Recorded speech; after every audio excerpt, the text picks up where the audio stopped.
Hi everyone, welcome to this week's garden update.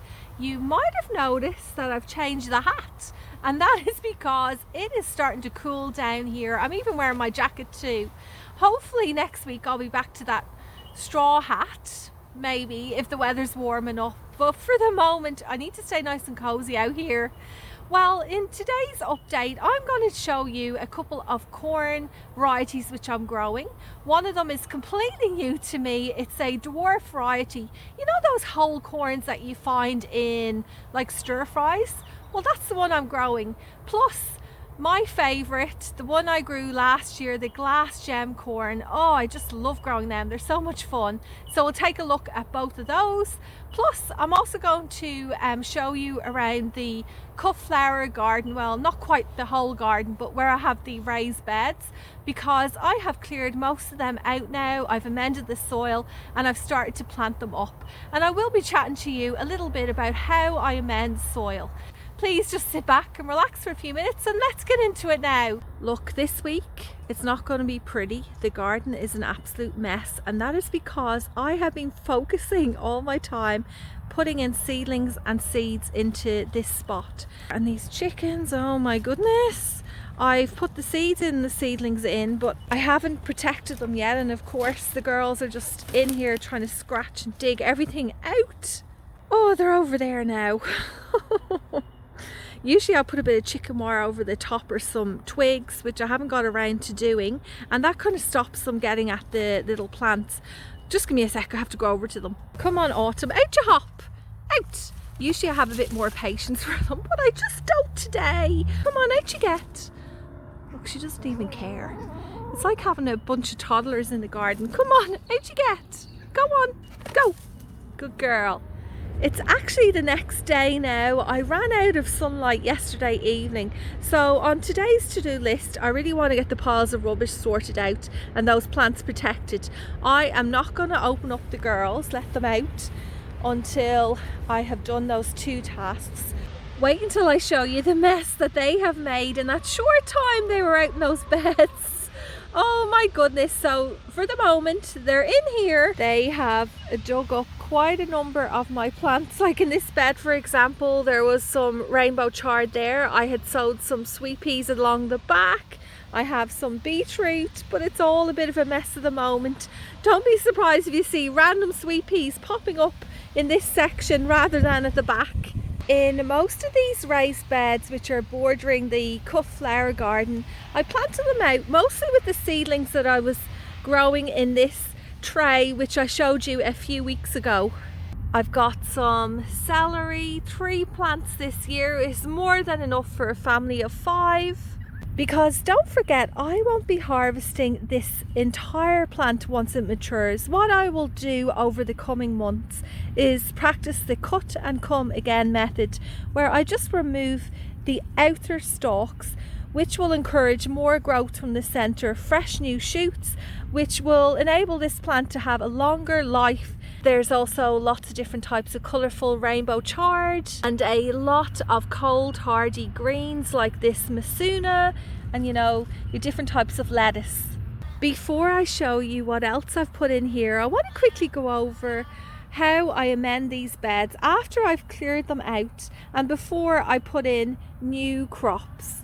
If you're new to raised bed gardening, you may notice that even though you originally filled the soil up to the very top, it does tend to drop quite a bit over a few months. You can see it's happened here in this bed, which I put in back in springtime. I filled it up to the very top, and now there's about 5 or 6 inches of space here, and that is because all the organic material which I placed in here has now broken down, become a bit more dense, less spread out, and it's just made this much more space. And you know, this isn't a bad thing at all, because there's plenty of room here, lots of space to amend the soil.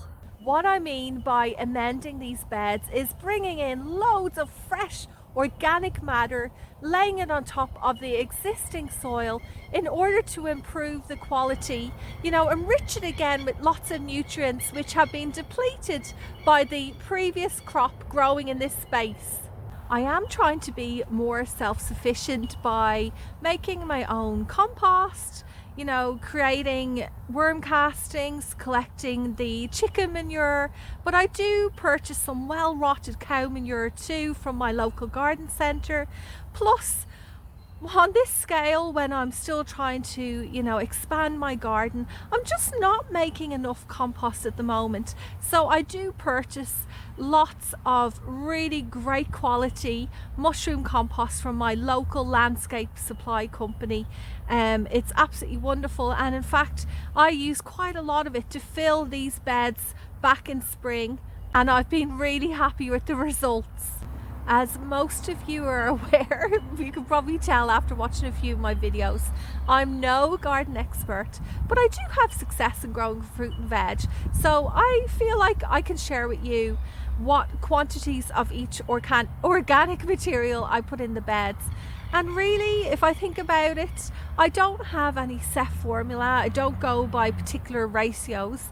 I mostly fill each bed up to the top, usually a barrel load, and in that wheelbarrow it would be, I would say the majority of it would be compost if I have some. If not, it would be the mushroom compost that I order in. Then I put in a few handfuls of the worm castings, a few shovels of the chicken manure that's been well rotted down, nothing fresh or it could burn your plants. Then I pop in, if I've got a few spare bags, of the cow manure. Oh, and you know, another thing you can put in too, which I have mentioned before, is this wonderful plant called comfrey. Not comfrey. Comfrey. I'm thinking of that other thing I made last week with the tomatoes. Confrey. Free. Oh, sorry. Anyway, I'll put the name up. You just chop up a few leaves, pop it in there, or you can make tea with it and then just like pour that over the top too. Anyway, that's kind of what I do. As you can tell from the way I'm speaking, it's a little bit chaotic, but it seems to work. Now back to the beds, because I want to show you what else I've got growing in here. There are some of these pretty yellow violas. I almost said pansies there. I always get them mixed up. I am such a sucker for these at the moment in the garden centres. There are so many pansies and violas in lots of different colours, and whenever I go into my garden centre I have to leave with a few of these because they really do brighten the garden up during winter, and they are a really good price as well, so it's slightly guilt-free with the purchase. You know, I'd much rather buy some of these than, you know, pick up a takeaway coffee or something like that. Behind them are some beetroot seedlings. This is where the girls came in and dug some of them up. I'll try and pop them back in the ground or just put in some fresh seeds. And all along the back of the beds I put in 4 different varieties of sweet peas. I was debating whether to put sweet peas in here or the edible types like sugar snap peas, something like that, but I ended up putting them in a different spot. Aw, look at Snowflake. She's like, get me out of here. What are you doing, Mom? Okay, back to this. So with the sweet peas, I put them in here instead because I want to have a lovely wall of colourful flowers here just to enjoy as I come in the main archway to the cut flower garden. These are the varieties I put in. So there's Nimbus, Princess Elizabeth, Tiller Girl, and these blue flowering ones called Singing the Blues. Finally, over here in this bed in front of the celery, just here, I put in some elephant garlic. The cloves are massive. Look at the size of that. It's almost like an entire regular garlic bulb. It's huge. So I put in about 6 into this bed, and I have gone over elephant garlic before last year when I attempted to grow it. I wasn't very successful. Hopefully this year I'll have a bit more luck. But just to let you know, an interesting fact about this is that even though it has garlic in its name, it's not actually a true garlic. It belongs, or it's more closely related to the leek family. I'm now over by this corn patch. It's one of 4 different areas where I'm growing 4 different varieties of corn in the garden. This one here is really interesting, my very first time growing it. and wait until you see what it looks like. There it is. So this variety of corn is called Baby, and it's actually a hybrid. It is meant to be picked small like this. So, you know, if you get a takeaway stir fry and you see little mini cobs in it sometimes, well, this is them. Let's do a taste test. It was nice. The centre is definitely soft and tender. You can eat the whole thing whole, it's edible, but I have to say it's not as sweet as, you know, eating the kernels off a freshly harvested sweet corn. There's a bit of a closer look for you. I am interested now in harvesting a bunch of these and putting them into a stir fry, heating them up and seeing if the flavour is any better.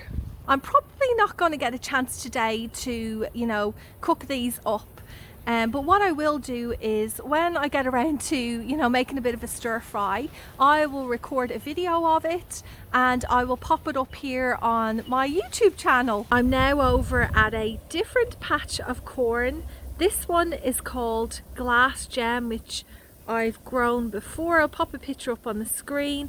And interestingly, this one here is really under a lot of pest pressure. The ears at the front of the patch are looking pretty good.